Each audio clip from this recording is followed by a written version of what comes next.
नमस्कार, आप देख रहे हैं आर हिंदुस्तान न्यूज। आनंद सक्सेना के साथ। उत्तर प्रदेश के रायबरेली से जिला संवाददाता अंशु श्रीवास्तव की खास रिपोर्ट। रायबरेली को मिला उत्तर प्रदेश का पहला स्ट्रोक रेडी सेंटर। लखनऊ के मेदांता हॉस्पिटल के सहयोग से रायबरेली के एक निजी नर्सिंग होम में शुरू की डॉक्टरों की ओपीडी।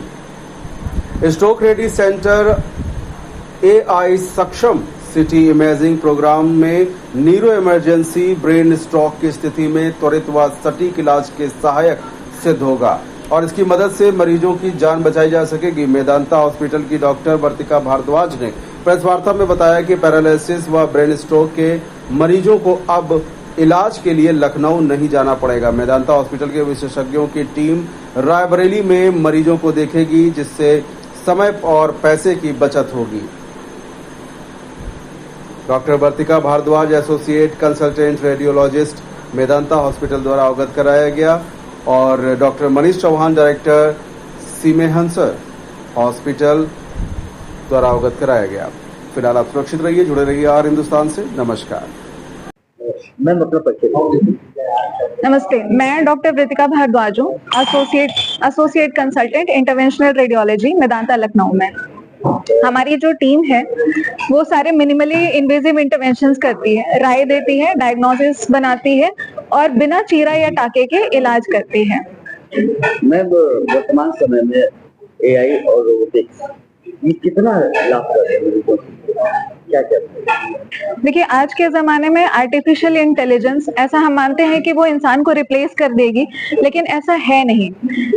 रिप्लेस करने की बजाय वो हमारी मदद करने की एक तकनीक है। दोनों, आर्टिफिशियल इंटेलिजेंस भी और रोबोटिक सर्जरी या फिर कोई भी तकनीक।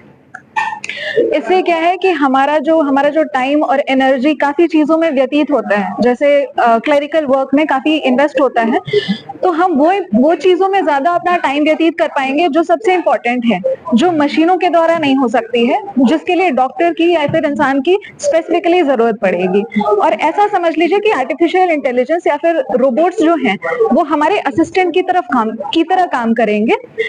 वो डॉक्टर या फिर इंजीनियर या पत्रकार या कुछ नहीं हो सकते, लेकिन वो हमारे असिस्टेंट जरूर हो सकते हैं, जिससे हमारा काम और आम जनता का काम आसान हो सकता है। जांच में जो लगने वाला समय है वो काफी समय लगता है। हाँ, बिल्कुल। जो जांच में या फिर कोई भी टेक्निक में आजकल आज के जमाने में इस वक्त हम बात करें, इस वक्त भी कोई ना कोई रिसर्च हो रहा है दुनिया भर में, जिससे आगे की टेक्नोलॉजी में एडवांसमेंट होने वाला है। तो ये होता है कि जांच या फिर कोई भी पद्धति हो गई, कोई भी प्रोसीजर हो गया, इंटरवेंशन हो गया, सर्जरी हो गई, उसमें जितना टाइम लगने वाला होता है उसका लगभग 1/10 टाइम, मतलब 10 सेकंड में अगर कोई काम करना है तो उसको 1 सेकंड में वो करके हमें दे सकता है, जिसको हम आगे एक बारी फॉलो या फिर चेक कर सकते हैं। उत्तर प्रदेश में पहली बार मेदांता जो है वो एक महिला है, तो ये आम मरीजों के कैसे लाभ हो रहे हैं?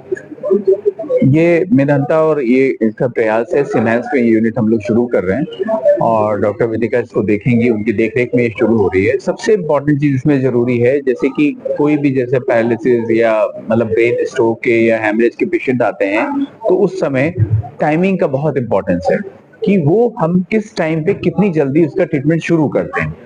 उसी टाइमिंग को बचाने के लिए, सेव करने के लिए हम लोग ने ये स्टार्ट किया है मिलके कि उसको समझें आम जनमानस के लिए, सबके लिए, कि हम जैसे कि अगर वो ड्यूरेशन में उस पीरियड में आ गए, हमको उस पीरियड फेज में क्या करना है, डिसीजन क्या लेना है, ट्रीटमेंट देना है, सर्जरी करनी है कि क्या देना है, मेडिसिन देनी है, जो भी ट्रीटमेंट होना है वो जल्दी से जल्दी विद इन आधे घंटे के अंदर, 40 मिनट के अंदर सबको डिसीजन हो जाएगा, ट्रीटमेंट भी स्टार्ट हो जाएगा और पेशेंट को एक रिलीफ भी मिलने के लिए। तो हमारा सबका, दोनों लोग का प्रयास यही है कि पेशेंट के लिए जो बेनिफिशियल है, जो क्रूशियल पीरियड है टाइम, उसकी सेविंग करना और तुरंत डिसीजन मेकिंग। पैरालिसिस में लगभग कितना समय चाहिए कि वो पीड़ित हॉस्पिटल पहुंचे? जो कोशिश कर सकें भाई, 1 घंटा कहा जाता है पहले से, चीजें लेटेस्ट 3 से 4 घंटे, 5 घंटे, लेकिन उसके बाद भी मैं कहूंगा कि जितनी जल्दी हो सके हॉस्पिटल पहुंच जाएं। और अब तो आपको जैसे अगर रायबरेली में हम लोग ये सुविधा स्टार्ट कर रहे हैं, तो तुरंत जितनी जल्दी ऐसे आपको कोई भी सिम्टम दिखे कि कहीं हाथ पैर में कोई वीकनेस लग रही है, ब्रेन में बोलने में कहीं कोई दिक्कत आ रही है, जुबान में लड़खड़ाहट हो रही है, कुछ भी इस तरह की लग रही है कि आपको कोई ऐसी प्रॉब्लम है, तुरंत आइए हॉस्पिटल, तुरंत संपर्क करिए, आपको देखें, तुरंत जो चीज हो चुकी है डायग्नोज बने और तुरंत ट्रीटमेंट स्टार्ट हो सके, चाहे दिन हो चाहे रात, वो सब सर्विसेज हम लोग ने स्टार्ट कर दी है और 24 आवर्स डॉक्टर के साथ अवेलेबल भी है। तो जो भी होगा एडवाइस तुरंत मिलेगी और तुरंत इसकी ट्रीटमेंट भी स्टार्ट होगा।